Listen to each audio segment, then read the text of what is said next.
Hey everyone, welcome to another installment of Harry Potter Theory. In today's brief video, we're going to be discussing Harry Potter, Professor Minerva McGonagall, and one of her most iconic lines in the entire Harry Potter series. I'm going to be discussing its significance and then having a go at a little theory. A door to his left flew open and Professor McGonagall emerged from her office, looking grim and slightly harassed. "What on earth are you shouting about, Potter?" she snapped, as Peeves cackled gleefully and zoomed out of sight. "Why aren't you in class?" "I've been sent to see you," said Harry stiffly. "Sent? What do you mean, sent?" He held out the note from Professor Umbridge. Professor McGonagall took it from him, frowning, slit it open with a tap of her wand, stretched it out and began to read. Her eyes zoomed from side to side behind their square spectacles as she read what Umbridge had written, and with each line they became narrower. "Come in here, Potter." "Well," said Professor McGonagall, rounding on him. "Is it true?" "Is what true?" Harry asked, rather more aggressively than he had intended. "Professor," he added, in an attempt to sound more polite. "Is it true that you shouted at Professor Umbridge?" "Yes," said Harry. "You called her a liar?" "Yes." "You told her he who must not be named is back?" "Yes." Professor McGonagall sat down behind her desk, frowning at Harry. Then she said, "Have a biscuit, Potter." "Have what?" "Have a biscuit," she repeated impatiently, indicating a tartan tin lying on top of one of the piles of papers on her desk. "And sit down."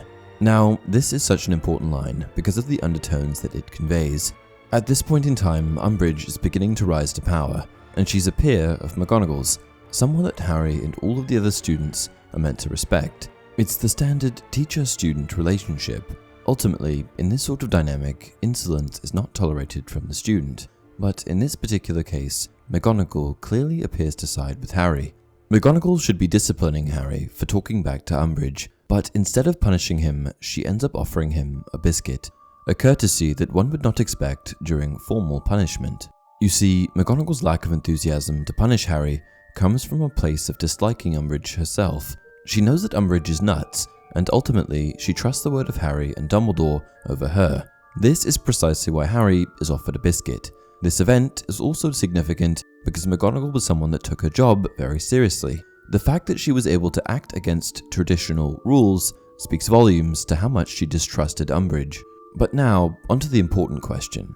What kind of biscuit did McGonagall offer Harry? I think the key to this answer is in the tin, as a tartan tin is specifically referenced. We also know that McGonagall is Scottish and grew up in Scotland, which means that she's more than likely accustomed to traditional Scottish treats, biscuits included. So what's Scottish and comes in a tartan tin, you might ask? That's right, Walker's Scottish shortbread. If you aren't aware, shortbread is a traditional Scottish biscuit, usually made from 1 part white sugar, 2 parts butter, and either 3 parts oat flour or 4 parts plain wheat flour.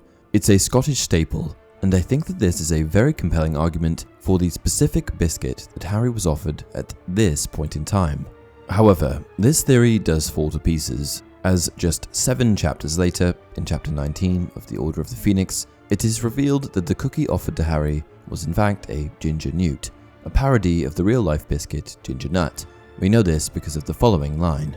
"Provoked you," shouted Professor McGonagall, slamming a fist onto her desk so that her tartan tin slid sideways off it and burst open, littering the floor with ginger newts. "He'd just lost, hadn't he?" And that's it for this video. Did you guys already know the type of biscuit offered to Harry? Let me know in the comment section below. Until next time, I'm sure we're all going to be very good friends.